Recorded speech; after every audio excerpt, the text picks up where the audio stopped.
Chapter 7. Man and His Powers. From a series of articles titled What is Truth by Wallace Wattles. The articles come from the Nautilus magazine. The universe is a great being who is seeking happiness in and through the forms which he creates from his own substance. And of all these forms, man alone has power to enter into intelligent relations with the Creator.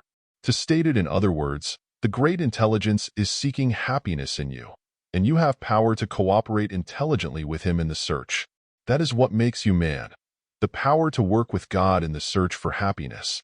And if this great one seeks your happiness, it must be your most permanent and perfect happiness, that is, your highest good. For being conscious of all that there is to be conscious of, and knowing all that there is to know, he is all-wise.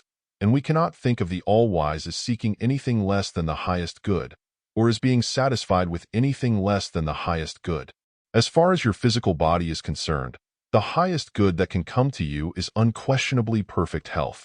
The notion that there are circumstances under which pain and sickness are better for man than perfect health must take its place among those superstitious beliefs which have been exploded and discredited.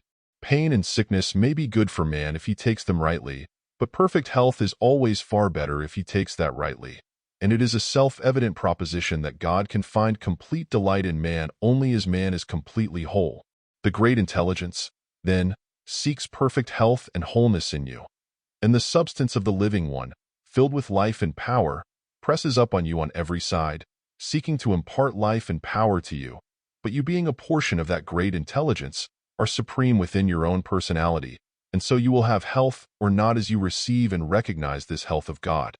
If you fail to recognize and receive the all-health, and if you recognize disease within yourself, you prevent God from reaching you, and you form within yourself that which you recognize as existing.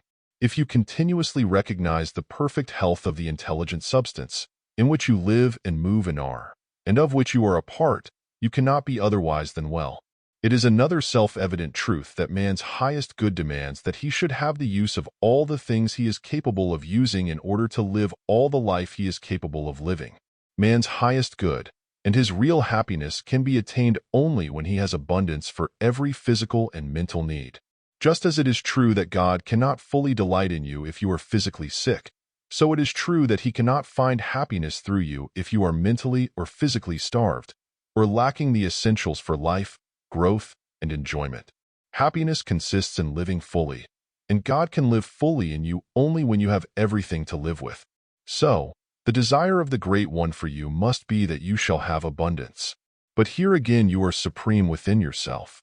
What if God presses abundance upon you, and you persist in recognizing only privation and poverty? If that be the case, you will remain poor in the midst of abundance, as millions of people are doing.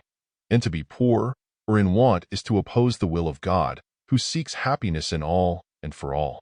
We are parts of himself, and what can he do when his will is opposed and his bounty rejected by a part of himself? The solution of man's problems of health, wealth, and growth can be reached when man unifies himself with God, the great intelligent spirit, substance, who seeks life and happiness in man. And man can unify himself with God only by constantly recognizing God, by considering and acknowledging God, and by looking to God in prayer. The prayer of faith is really an affirmation, and an affirmation is the recognition of an existing fact.